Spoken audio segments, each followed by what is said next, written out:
हम सबको ये मालूम है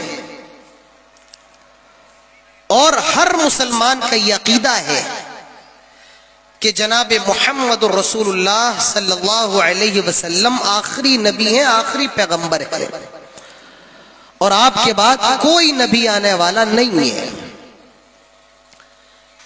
जितने नबी दुनिया के अंदर आए मखसूस खित्तों के लिए, आप सल्लल्लाहु अलैहि वसल्लम से पहले जितने भी पैगंबर आए मखसूस इलाकों के लिए, मखसूस शहरों के लिए, एरियों के लिए, लेकिन जनाब मोहम्मद रसूलुल्लाह सल्लल्लाहु अलैहि वसल्लम कयामत तक के लोगों के लिए नबी बना करके भेजे गए। और जिस तरह हमारे नबी आखिरी पैगंबर है, हमारे नबी को जो किताब दी गई कुरान, वो भी आखिरी किताब है और उस कुरान के बाद, इस किताब के बाद कोई किताब आने वाली नहीं है। और ये भी हमें मालूम है कि कुरान ने जिसको सही कहा वो सही है और कुरान ने जिसको कहा गलत वो सही नहीं हो सकता है। कुरान ने जिसको हराम कहा वो हराम है, हलाल नहीं हो सकता है और कुरान ने जिसको हलाल कहा वो हराम नहीं हो सकता है, हलाल ही है। कुरान ने जिसको जायज करार दिया वो जायज है, कयामत की सुबह तक रहेगा और कुरान ने जिसको नाजायज करार दिया, हराम करार दिया, वो हराम है और कयामत की सुबह तक हराम रहेगा।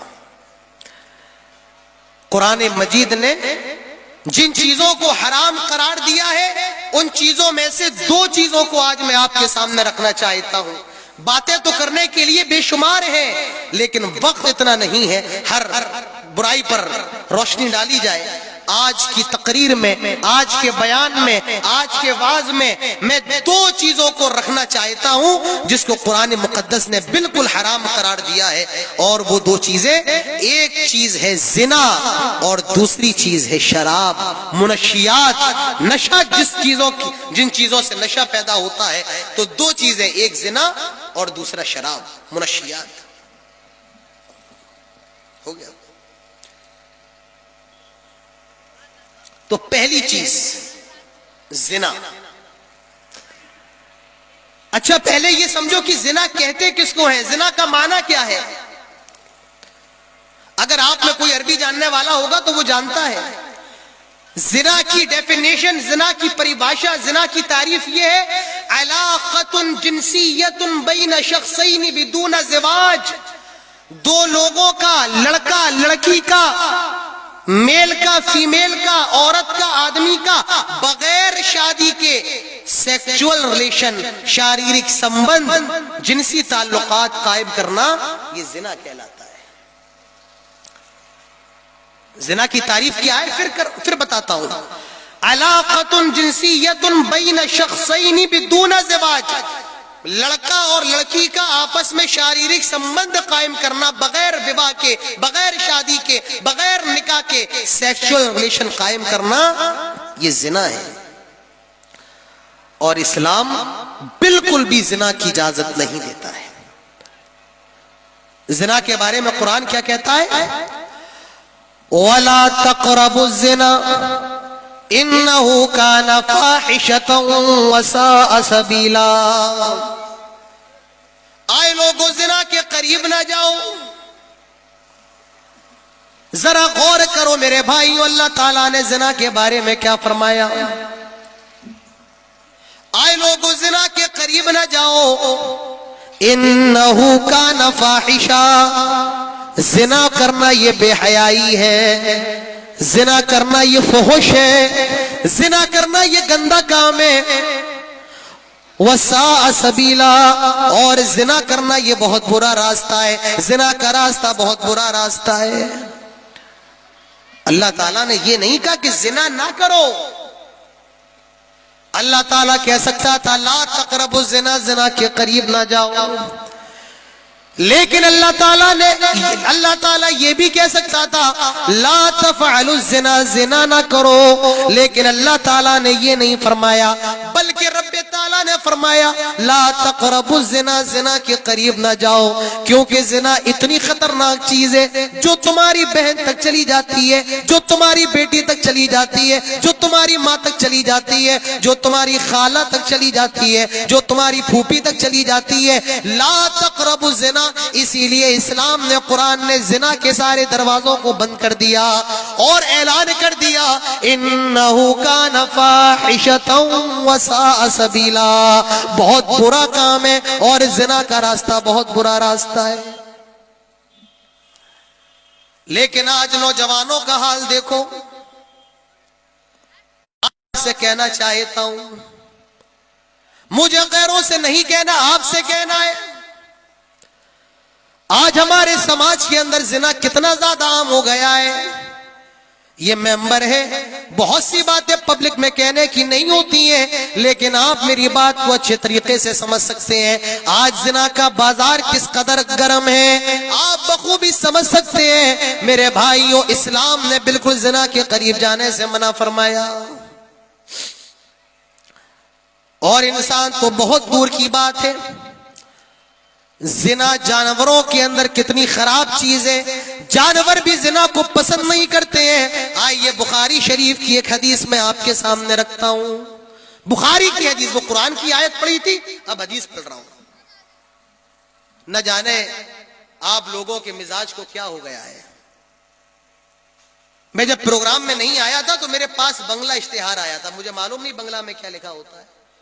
मेरी तस्वीर थी तो मैं समझ गया ये मेरा नाम है। जब यहां आया तो उर्दू वाला इश्तिहार मैंने देखा, उसके आगे लिखा हुआ था चतुर्वेदी। किस मदरसे में चतुर्वेदी की पढ़ाई होती है आप मुझे बता दीजिए। हिंदुस्तान का कौन सा ऐसा मदरसा है जो चतुर्वेदी की पढ़ाई? मैं कोई चतुर्वेदी नहीं हूं, ना मैंने लगवाया है, यह आपकी नजर करम है जो आपने एक आलिम से मुझे पंडित बना दिया, चतुर्वेदी बना दिया। आपको एक बात मैं बताऊं, पूरे हिंदुस्तान की बात कर रहा हूं, पूरे हिंदुस्तान की, जिस कदर और जितनी ज्यादा तादाद में ये जो इलाका है पूर्णिया, अररिया, किशनगंज, उत्तर दिनाजपुर, दक्षिण दिनाजपुर, जितने ज्यादा जलसे यहां होते हैं पूरे हिंदुस्तान के अंदर कहीं इतने जलसे नहीं होते हैं। और सुनना चाहेंगे, जितने ज्यादा मदरसे इस इलाके के अंदर है उतने ज्यादा मदरसे पूरे हिंदुस्तान के अंदर कहीं नहीं है। लेकिन माफ कीजिए, जितनी ज्यादा जहालत इस इलाके के अंदर है उतनी जहालत कहीं और भी नहीं है। ये उलमा बैठे हैं, सब बाहर जाते हैं, इनको मालूम है सबसे ज्यादा मदरसे आपके यहां, सबसे ज्यादा जलसे आपके यहां, लेकिन सबसे ज्यादा जहालत भी आपके यहां। क्यों? कोई जलसा आया है तो मेला देखने के लिए, कोई जलसा आया है तो किसी से मिलने के लिए। किससे मिलने के लिए? अब आप समझ रहे हैं अच्छे तरीके से, कहना जरूरी नहीं है। कोई जलसा सुनने आया ही नहीं है, वो चतुर्वेदी के वेद सुनने के लिए आया है। मेरे भाइयों, ये मिजाज बदलिए। अल्लाह के नबी फरमाते हैं, तुम्हारे लिए मैं दो चीजें छोड़ करके जा रहा हूं, अगर उसको थामे रहोगे गुमराह नहीं होगे। किताबुल्लाह व सुन्नती, एक अल्लाह की किताब और दूसरा रसूल की सुन्नत। हमने अपने जलसों से इस चीज को खत्म कर दिया, इसीलिए सबसे ज्यादा जहालत आज आपके इलाके के अंदर है। लिहाजा ये बंद कीजिए। किसी को बुरा लगे लगे, मुझे परवाह नहीं। आपको बुलाना है तो मोहम्मद आदिल रियाजी लगा लीजिए, इटाबी लगा लीजिए, चतुर्वेदी लगाने की जरूरत नहीं है। ला तक़रबु ज़िना। अब देखो जिना कितनी खतरनाक चीज है, आपका पूरा ख्याल रखूंगा। और जब मैं ये महसूस करूंगा कि आपको नींद आ रही है तो मैं भी अपनी तकरीर खत्म कर दूंगा। ला तक़रबु ज़िना, जिना के करीब ना जाओ। जिना कितनी खराब चीज, एक हदीस रखता हूं, और ये हदीस बुखारी शरीफ के अंदर मौजूद है। अल्लाह के नबी के एक सहाबी है, नाम है उनका अम्र बिन मैमून रजी अल्लाह अन्हु। हजरत अम्र बिन मैमून कहते हैं, रअयतु फिल जाहिलिया, मैंने जमाने जाहिलियत के अंदर देखा था एक बंदर और बंदरिया ने जिना कर लिया था। बंदरिया का बंदर कोई और था, लेकिन उस बंदरिया ने अपने बंदर को छोड़ लिया। और जब उसके बंदर को मालूम चला, सारे बंदरों ने मिलकर के उस बंदर और बंदरिया को मारा जिन्होंने जिना किया था। हजरत अमर बिन मैमून कहते हैं फरजमुहा व फरजमतुहा माहुम, सारे बंदरों ने पत्थर मारा और मैंने भी उनके साथ मिलकर के पत्थर मारा था। अब देखो इस्लाम के अंदर जिना की कितनी खतरनाक सजा है। इस्लाम कहता है सुनो जिना कितनी खराब चीज है। अज़्ज़ानियतु वज़्ज़ानी फजलिदू कुल्ल वाहिदिम मिनहुमा मिअता जल्दा। अल्लाह ताला फरमाता है जिना करने वाली लड़की और जिना करने वाला लड़का, लड़का और लड़की जिना कर ले, लड़का और लड़की ने जिना कर लिया है, अब इनकी सजा क्या है? इस्लाम बताता है मिअता जल्दा, 100 कोड़े मारे जाएंगे। लड़का अगर नाबालिग है, लड़की अगर गैर शादीशुदा है और लड़का भी गैर शादीशुदा है और जिना कर लिया है, इन दोनों की सजा ये है 100 कोड़े मारे जाएंगे। अल्लाह ताला सूरह नूर में इसी को इरशाद फरमाता है अज़्ज़ानियतु वज़्ज़ानी, जिना करने वाली लड़की और जिना करने वाला लड़का, इनको 100 कोड़े मारे जाए, 100 कोड़े लगाए जाएं। और मैं आपको बड़ी हैरत की बात बताता हूं, आए बंगाल के लोगों ये नुक्ता अपने घर लेकर के जाओ। शायद तुमने नहीं सुना होगा, अल्लाह ताला ने इस आयत के अंदर पहले लड़की का नाम लिया, जिना करने वाली लड़की अज़्ज़ानिया, और उसके बाद लड़के का नाम लिया अज़्ज़ानी। पहले लड़की का नाम लिया, बाद में लड़के का नाम लिया। जानते हो क्यों? इसलिए जिना की पहल लड़के की तरफ से नहीं बल्कि लड़की की तरफ से होती है। जिना की दावत लड़की देती है, तब लड़का जिना करने के लिए जाता है। या मेरे इस जुमले को आप ऐसे भी कह सकते हैं, जिना के अंदर मर्द का किरदार होता है, लेकिन जिना के अंदर औरत का किरदार सबसे बड़ा होता है, औरत का हिस्सा सबसे बड़ा होता है। कैसे? मैं आपको एक मिसाल दे रहा हूं,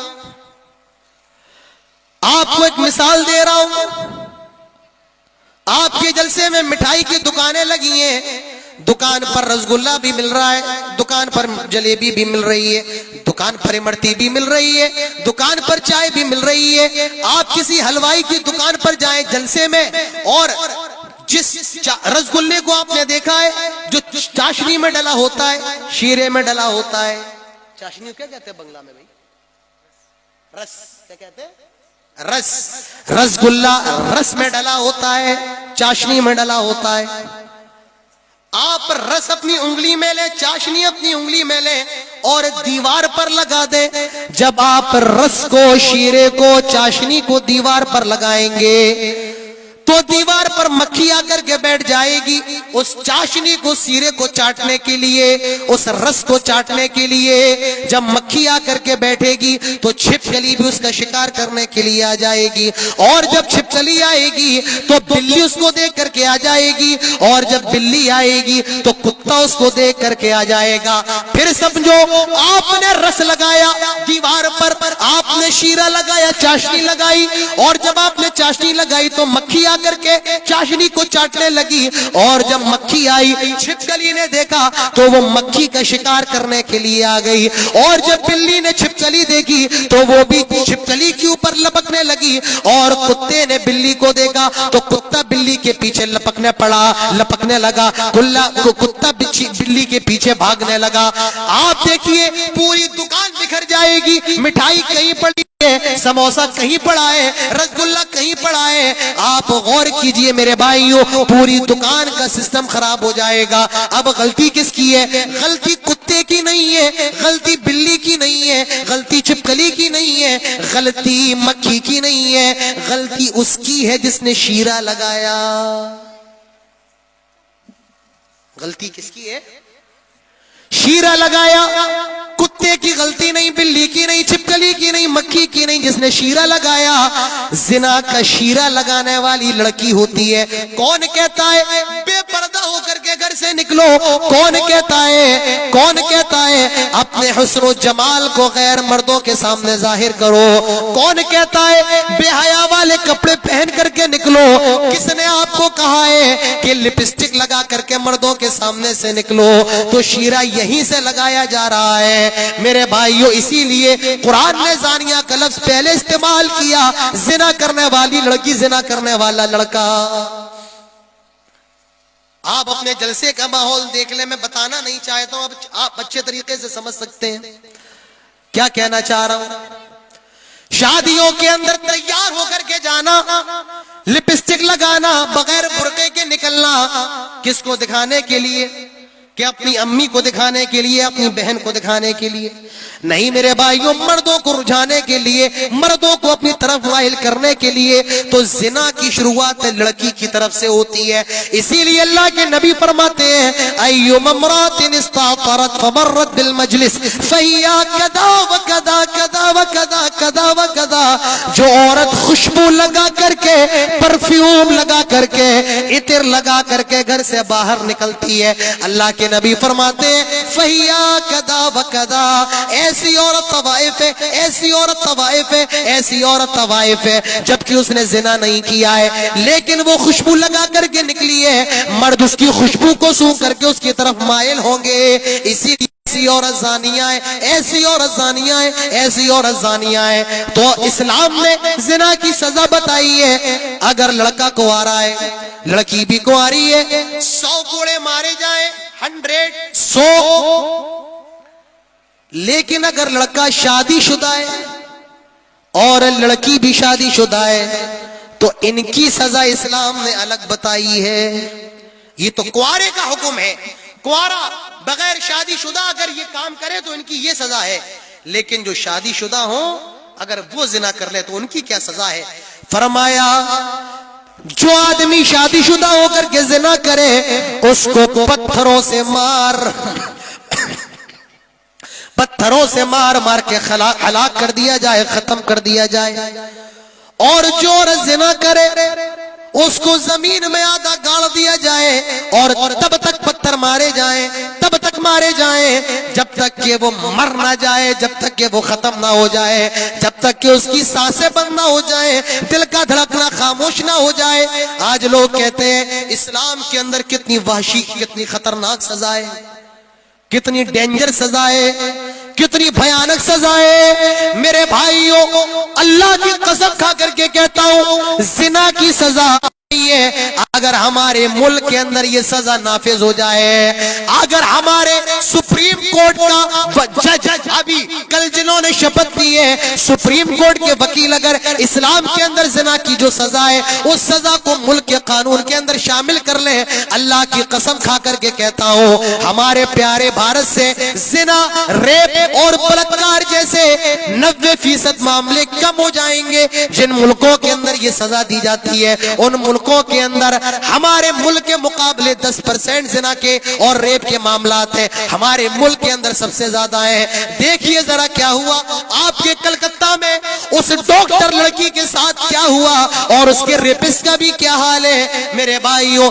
दिल्ली के अंदर निर्भया नाम की लड़की के साथ क्या हुआ और क्या बताया जाए, क्या कहा जाए जिना के बारे में। दुनिया के अंदर इतनी खराब चीज है कि नस्लें बर्बाद हो जाती है, खानदान तबाह हो जाते हैं। जो लड़की जिना कर ले बाप शर्मिंदा हो जाता है, समाज में चेहरा दिखाने के काबिल नहीं रहता है। जो लड़की अगर जिना कर ले भाई जलील होता है, मां रुस्वा होती है, नस्लें तबाह हो जाती है, नस्लें बर्बाद हो जाती हैं। तो मेरे साथियों, मेरे नौजवानों, आज तुम्हें क्या हो गया है? तुम किस जगह पर चल रहे हो? आज के कुत्ते में और आज के नौजवान में कोई फर्क नहीं है। कह लेने दीजिए मुझे, एक कुत्ते के अंदर और एक नौजवान के अंदर फर्क नहीं है। एक कुत्ता भी जहां चाहे अपना मुंह काला कर ले, आज का नौजवान भी जहां चाहे अपना मुंह काला कर ले। आए नौजवानों, तुम्हें हो क्या गया है? तुम्हारी उम्र तो ताकत की है, तुम्हारी उम्र तो वो उम्र है कि तुम दीन के लिए मेहनत करो। रातों में उठ, रातों में जलसे सुनो, दीन की बातें लो, लेकिन आज तुझे हो क्या गया है, चाय के होटलों पर अपना वक्त जाया कर रहा है, यूट्यूब में लगाए, फेसबुक में लगाए, व्हाट्सएप में लगाए। आए मेरे नौजवान, अल्लाह ताला ने तुझे जवानी दी है और अल्लाह ताला क़यामत के रोज इस जवानी के बारे में तुझसे सवाल करेगा और जवाब देना पड़ेगा। अल्लाह के नबी ने फरमाया, ला तज़ूलु क़दम अब्दिन यौमल क़ियामह हत्ता युसअल अन अर्बा, कल क़यामत के दिन 4 चीजों के बारे में जब तक जवाब ना दे दिया जाए तब तक कोई आदम का बेटा अपने कदमों को हिला भी नहीं सकता है। पहला सवाल अन उम्री फीमा अफना, नमाज के बारे में होगा। आय अल्लाह, अन उम्री फीमा अफना, सबसे पहला सवाल उम्र के बारे में किया जाएगा। 60 साल की जिंदगी मिली थी, 70 साल की जिंदगी मिली थी, बता अपनी जिंदगी के अंदर क्या करके आया है, जवाब क़यामत के दिन देना पड़ेगा। जिंदगी तुझे मिली थी, क्या किया अपनी पूरे जीवन में, पूरी लाइफ में। वअन शबाबिही फीमा बला, जवानी के बारे में सवाल किया जाएगा। ये बता जवानी की उम्र में क्या करके आया है, अपनी जवानी में अल्लाह की इबादत करके आया है या चौक पर चौराहों पर खड़े होकर दूसरों की बेटियों को ताक करके आया है, अपने वक्त को अल्लाह की इबादत में लगा करके आया है या मोबाइल में, मैच में, क्रिकेट में, चाय के होटलों पर, बियर बार में कहां लगा करके आया है। मेरे नौजवानों तुम्हें जवाब देना पड़ेगा। मेरे नौजवानों आज तुम्हारी हालत क्या है, तुम्हारी रविश क्या है। अफसोस के साथ मेरे भाइयों, बड़े अफसोस का मकाम है, तो ये जिना बड़ी खतरनाक चीज है। ये तो दुनिया के अंदर जिना की सजा मैंने आपको बता दी है। कयामत के दिन जहन्नम के अंदर जानी का क्या हाल होगा। जब कयामत जहन्नम में चले जाएंगे तो जानियों को जहन्नम के अंदर कौन सी सजाएं दी जाएंगी। अल्लाह के नबी फरमाते हैं, मैं सोया हुआ था, ख्वाब में मुझे 2 लोगों ने उठाया और मुझे बहुत से अजाब को दिखाया। मैंने अजाब को देखा, मैंने देखा एक बड़ा सा तंदूर है, तंदूर जिसके अंदर रोटियां बनती हैं। मैंने देखा बड़ा सा तंदूर है और उस तंदूर का पेट बड़ा है, मुंह छोटा है। मैंने देखा लोग उसके अंदर जल रहे हैं, चीख रहे हैं, चिल्ला रहे हैं। मैंने कहा ये कौन लोग हैं। जवाब दिया गया ये वो लोग हैं जो दुनिया के अंदर जिना किया करते थे, एक दूसरे के साथ जिस्मानी ताल्लुकात कायम करते थे बगैर निकाह के, इसीलिए उनका ये अंजाम हो रहा है। आज एक मोबाइल की मिस कॉल, एक मैसेज आज लड़का और लड़की को जिना के बिस्तर पर पहुंचा रहा है। जिना, जानी का हाल क्या होगा। अल्लाह के नबी फरमाते हैं, मुझे ख्वाब में दिखाया गया कुछ लोगों के जिस्म बहुत ज्यादा फूले हुए थे, बड़े बड़े थे और उनके मुंह से लैट्रीन से भी ज्यादा बुरी बदबू आ रही थी। लैट्रीन की बदबू, आदमी अपनी बदबू बर्दाश्त नहीं कर सकता है। अल्लाह के नबी कहते उनके जिस्मों से लैट्रीन की बदबू आ रही थी। मैंने पूछा ये कौन लोग हैं और किस गुनाह की सजा इनको दी जा रही है। जवाब दिया गया ये वो लोग हैं जो दुनिया के अंदर जिना किया करते थे और इस जिना की वजह से उनको ये सजा दी जा रही है। ये के दिन जहन्नम में होने वाला है। आए मेरे नौजवानों, अपनी जवानी की हिफाजत करो। अब तुम्हारा ये जो जिस्म अल्लाह ताला ने तुम्हें जिस्म दिया है, तुम्हारी बॉडी, ये तुम्हारे पैर, तुम्हारा सीना, तुम्हारा पेट, आए मेरे नौजवानों तुम्हारा जिस्म अमानत है तुम्हारी होने वाली बीवी के लिए। और मेरी माओ बहनों, तुम्हारा जिस्म अमानत है तुम्हारे होने वाले शोहरों के लिए। लिहाजा अपने जिस्मों की हिफाजत करो, क्योंकि ये जिस्म अल्लाह ताला ने आपको बतौर अमानत दिया है।